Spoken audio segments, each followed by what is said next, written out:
as you get older, Yep. you have to look at things in a different way. Mm-hmm. I'm keeping my fucking hands up. I'm not reaching for no gun, bro. Can I move my phone? Might unlock all kind of strip clubs in Omaha. We don't know. This is musty. This is disgusting at the highest level.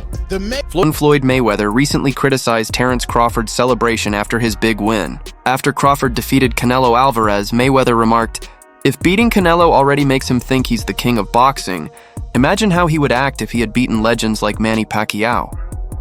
Mayweather emphasized that every fighter should understand their own limits.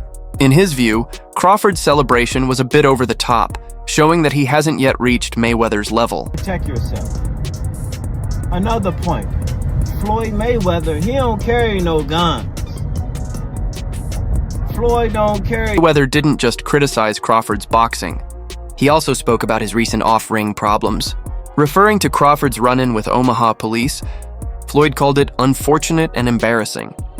He said that instead of making negative headlines, Crawford should have been quietly celebrating his victory with his family and appreciating the legacy he's building. I had a lot of comparisons between Terence Crawford and Floyd Mayweather.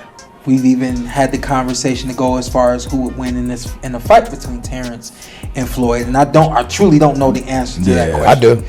You do? Yes. Yeah. Who will win that fight? Floyd. Floyd will win that yes, fight. Yes, sir. I love you, Terence. Always figures it out. Yeah, he's a chess master. Yeah, his IQ and that shit is crazy. The headlines Mayweather referred to started forming early that morning in downtown Omaha. Just hours before, the city had hosted a large parade celebrating Crawford's win over Canelo Alvarez, with Crawford as the main attraction. However, the atmosphere changed later that night. According to Omaha police, around 1:30 a.m., officers noticed a vehicle driving recklessly near North 12th Street and Capitol Avenue. They stopped the vehicle on Cass Street. Inside were 4 people, including Terence Crawford and his head of security, Qasim Shabazz. Can I move my phone? Bug Crawford being harassed by cops and pulled over by the cops right after the parade. This is diabolical. Later that day, Omaha police issued a statement detailing the incident. They explained that while officers were talking to the driver, one officer noticed a loaded firearm on the driver's side floor. For safety reasons, all 4 passengers were ordered out of the vehicle at gunpoint. After verifying their identities, the driver was confirmed to be Terence Crawford, who was cited for reckless driving. The police also clarified that one of the passengers, part of Crawford's security team, was carrying a legal firearm. According to the statement, all 4 occupants had the proper legal permits to carry weapons. Once they had stopped, Crawford was identified as the driver. According to police, officers observed a firearm on the floorboard on the driver's side. All 4 people, including members of Crawford's security team, were ordered out of the vehicle at gunpoint. I spoke with the head of Crawford's security this afternoon, who says he's still shaken up. Just hours after fans celebrated him at the victory parade, many were shocked to see Terence Crawford handcuffed on Cass Street. What was supposed to be a weekend of pride for Omaha quickly took a disappointing turn for some residents.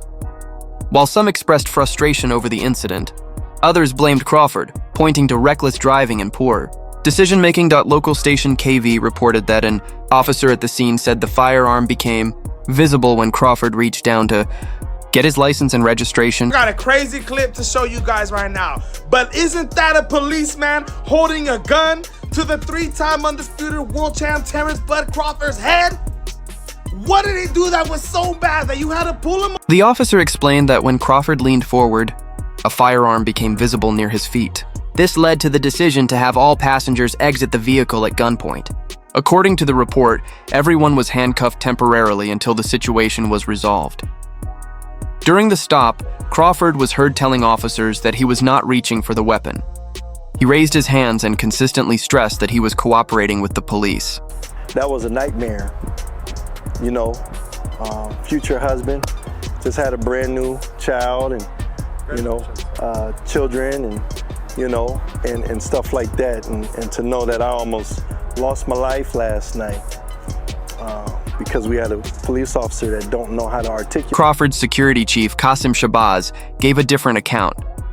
He said Crawford never reached for documents because he had already told police his license and registration were at home. Both he and Crawford disclosed they were armed, but the officer still escalated the situation, ordering them out at gunpoint. Shabazz insisted no weapons were drawn and said everyone feared for their safety during the stop. I'm not reaching for no gun, bro. Can I bring my gun? You telling me the police at Omaha don't know who Terence Crawford is? Putting a gun in his face?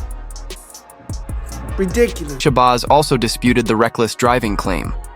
He said Crawford asked the officer if radar was used to check his speed, to which the officer admitted no radar was involved. Crawford reportedly asked, "How do you know I was speeding if you don't have radar?"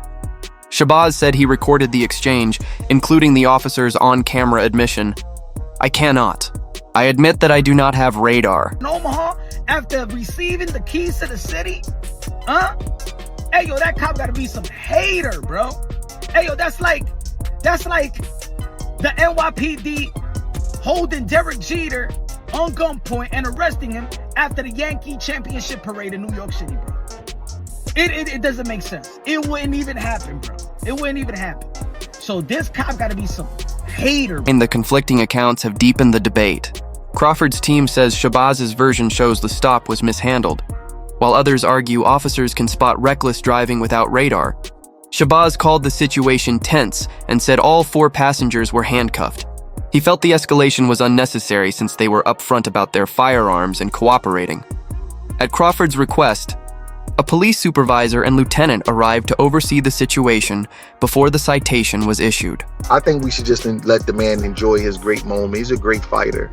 And I see a lot of immature stuff, and I don't like the way things is going with. After the video went viral, fans debated whether the police overreacted or Crawford put himself in a tough spot. Some saw it as a dark mark on Omaha's big day, while others sided with Mayweather's criticism. Omaha Police Chief Todd Schmaderer started an internal investigation into the officer's actions. Mayor John Ewing supported the review and acknowledged the viral video.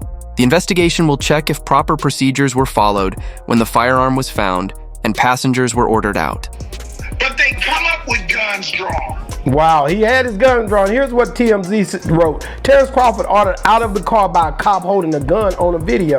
It says Terence Crawford was forced out of a car at gunpoint by police officers with tense exchange caught on video, and it's leading to an internal investigation. Crawford faces only a reckless driving charge. Police confirmed all firearms were legal and no more charges will follow. The day's celebration turned to headlines showing Crawford pulled from his car at gunpoint. Online, opinions split. Some called it the wildest local sports day, others said police targeted him, and some blamed Crawford for driving late. But the damage is already done, my guy. The damage is already done. I'll be surprised if Terence Bud Crawford comes back to the city just disrespectful to the face of boxing. Not saying that the man's above the law, but Lord child, what was y'all doing? Gunpoint? Mayweather has added fuel to the controversy by using the incident to underscore the contrasts in their careers. He believes a fighter's legacy is defined not only by wins, but also by the choices made under the spotlight. In his view, Crawford's celebration was marred when he was handcuffed on the same night he was being honored. Mayweather, I thought, took on some pretty tough 154-pounders and it was in a young Canelo and a very tough Cotto who was punching very hard from 4 to 54. You know, remember Cotto had knocked out Delvin Rodriguez at 54. He'd still done some damage at 54, and I thought won a title at 60. Yeah, and I thought he knocked out Martinez at 60, and I thought he gave Mayweather a pretty good fight at 54. Crawford's team has mostly stayed silent, with only a brief statement saying he has no comment. No further response has come from him or his camp. The investigation continues, and the citation remains. Meanwhile, as tension grows between Floyd and Crawford, many in boxing are sharing their views on the situation.